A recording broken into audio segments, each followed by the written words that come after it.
ಅಂಬೇಡ್ಕರ್ ಸಂವಿಧಾನ ಇರೋವರೆಗೂ ಕೂಡ ಹಿಂದೂ ರಾಷ್ಟ್ರ ಅಸಾಧ್ಯ. ಅಂಬೇಡ್ಕರ್ ಸಂವಿಧಾನ ಇರುವವರೆಗೂ ಹಿಂದೂ ರಾಷ್ಟ್ರ ಅಸಾಧ್ಯ. ಭಾರತವನ್ನು ಒಂದೇ ಧರ್ಮದ ರಾಷ್ಟ್ರವಾಗಿಸುವ ಯತ್ನ ನಡೀತಾ ಇದೆ. ನಾವುಗಳು ಈ ರೀತಿ ಆಗಲು ಬಿಡಬಾರ್ದು ಅಂತ ಯತೀಂದ್ರ ಅವರು ಹೇಳಿಕೆಯನ್ನು ಕೊಟ್ಟಿದ್ದಾರೆ.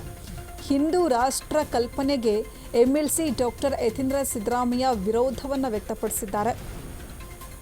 ರಾಷ್ಟ್ರೀಯ ಶಿಕ್ಷಣ ದಿನಾಚರಣೆ ರಾಜ್ಯೋತ್ಸವ ಕಾರ್ಯಕ್ರಮದಲ್ಲಿ ಹೇಳಿಕೆಯನ್ನು ಕೊಟ್ಟಿರುವಂಥದ್ದು. ರಾಜ್ಯ ಸರ್ಕಾರಿ ಮುಸ್ಲಿಂ ನೌಕರರ ಕ್ಷೇಮಾಭಿವೃದ್ಧಿ ಸಂಘದಿಂದ ಆಯೋಜನೆ. ಭಾರತ ವಿವಿಧ ಜಾತಿ ಧರ್ಮ ಸಂಸ್ಕೃತಿಯ ದೇಶವಾಗಿದೆ. ಕೆಲವರು ಒಂದು ಧರ್ಮದ ರಾಷ್ಟ್ರವಾಗಿಸಲು ಯತ್ನಿಸ್ತಾ ಇದ್ದಾರೆ.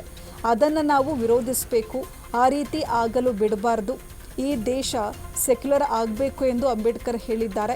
ಎಲ್ಲ ಸಮುದಾಯಗಳ ಅಭಿವೃದ್ಧಿ ಆದರೆ ದೇಶದ ಅಭಿವೃದ್ಧಿ ಸಾಧ್ಯ ಅಂತ ಮೈಸೂರಿನಲ್ಲಿ ವಿಧಾನ ಪರಿಷತ್ ಸದಸ್ಯ ಡಾಕ್ಟರ್ ಯತೀಂದ್ರ ಸಿದ್ದರಾಮಯ್ಯನವರು ಹೇಳಿಕೆಯನ್ನು ಕೊಟ್ಟಿರುವಂಥದ್ದು.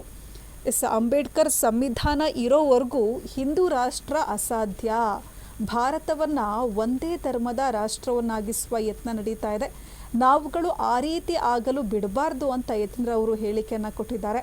ಹಿಂದೂ ರಾಷ್ಟ್ರ ಕಲ್ಪನೆಗೆ MLC ಡಾಕ್ಟರ್ ಯತೀಂದ್ರ ಸಿದ್ದರಾಮಯ್ಯನವರು ವಿರೋಧವನ್ನು ವ್ಯಕ್ತಪಡಿಸಿದ್ದಾರೆ.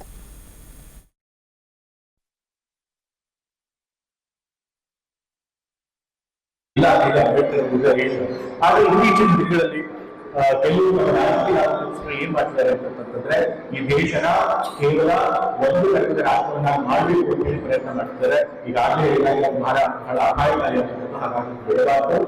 ಆದ್ರೆ ನಾವ್ಯಾರು ಕೂಡ ಬುದ್ಧಿ ಹೇಳಬೇಕಾಗಿಲ್ಲ. ಯಾಕೆಂತಂದ್ರೆ ನಮ್ಮ ದೇಶದ ಸಂವಿಧಾನ ಪ್ರಜಾಪ್ರಭುತ್ವ ಬಹಳ ಗಟ್ಟಿಯಾಗಿದೆ.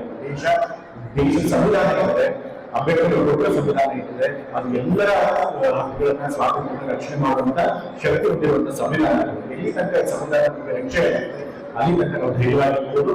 ಮತ್ತೆ ಇನ್ನು ಕೆಲವು ಜನ ಮಾತ್ರ ಈ ರೀತಿ ಒಂದು ರಾಷ್ಟ್ರ ಆಗಬೇಕು ಅಂತ ಬಯಸಿರೋದು. ಆದ್ರೆ ದೇಶದ ಬಹುಸಂಖ್ಯಾತ ಪರಸ್ಪರ ಧರ್ಮಗಳನ್ನ ಗೌರವ ಪ್ರೀತಿಯಿಂದ ಕಾಣ್ತಾರೆ. ಎಲ್ಲರ ಜೊತೆಗೆ ಸೋದರತೆಯಿಂದ ಸೌಹಾರ್ದ ಮಾಡಬೇಕು ಅಂತ ಇಷ್ಟಪಡೋರು ಶಾಂತಿಪ್ರಿಯರಿದ್ದಾರೆ. ಹಾಗಾಗಿ ಎಲ್ಲರಿಗೂ ಕೂಡ ಈ ದೇಶದ ಜಾತ್ಯತೀತ ಉಳಿಸಬೇಕು ಅನ್ನೋ ಒಂದು ಆಶಯ ಇದೆ.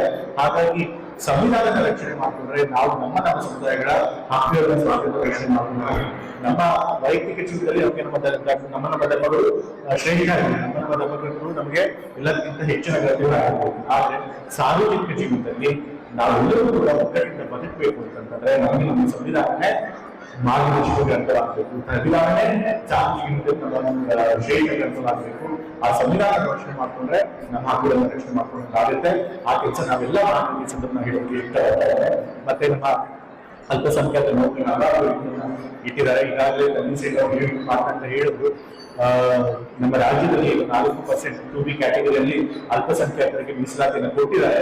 ಅದನ್ನ ಹಿಂದಿನ ಸರ್ಕಾರ ತೆಗಿಬೇಕು ಅಂತ ಪ್ರಯತ್ನ ಮಾಡಿ ಮೀಸಲಾತಿ ಅನ್ನೋದು ಅಲ್ಪಸಂಖ್ಯಾತರು ಕೊಟ್ಟು ಸುಮಾರು 1177 ಇದೆ. ಯಾವುದೇ ಹಿಂದುಳಿದ ವರ್ಗ ಆಯ್ಕೆ ಬಂದರೂ ಕೂಡ ಎಲ್ಲರೂ ನಮ್ಮ ವರದಿಯಲ್ಲಿ ಮುಸ್ಲಿಂ ಸಮುದಾಯದ ಸಾಮಾಜಿಕವಾಗಿ ಹಿಂದುಳಿದರೆ ಅವರು ಮೀಸಲಾತಿಯನ್ನು ಕೊಡಲೇಬೇಕು ಅಂತ ಹೇಳಿ ಅವರು ವರದಿಯಲ್ಲಿ ರೆಕಮೆಂಡ್ ಮಾಡಬೇಕು, ಸಲಹೆ ಕೊಟ್ಟರು. ಹಾಗಾಗಿ ಆ ಮೀಸಲಾತಿಯನ್ನ ತೆಗೆಯುವಂತ ಪ್ರಶ್ನೆ ಇಲ್ಲ. ಸುಪ್ರೀಂ ಕೋರ್ಟ್ ಅಲ್ಲಿ ಇನ್ನೂ ಕೂಡ ಆ ಮೀಸಲಾತಿಯನ್ನು ಉಳಿಸೋದಕ್ಕೆ ನಮ್ಮ ಸರ್ಕಾರ ಏನೇನು ಕ್ರಮಗಳನ್ನು ತೆಗೆದುಕೊಳ್ಬೇಕು ಅದನ್ನು ಮಾಡುತ್ತೆ. ಆ ಮೀಸಲಾತಿ ಉಳಿಸುವಂತ ಬದ್ಧತೆ ನಮಗೆ ಇದೆ ಇಷ್ಟಪಡ್ತಾರೆ.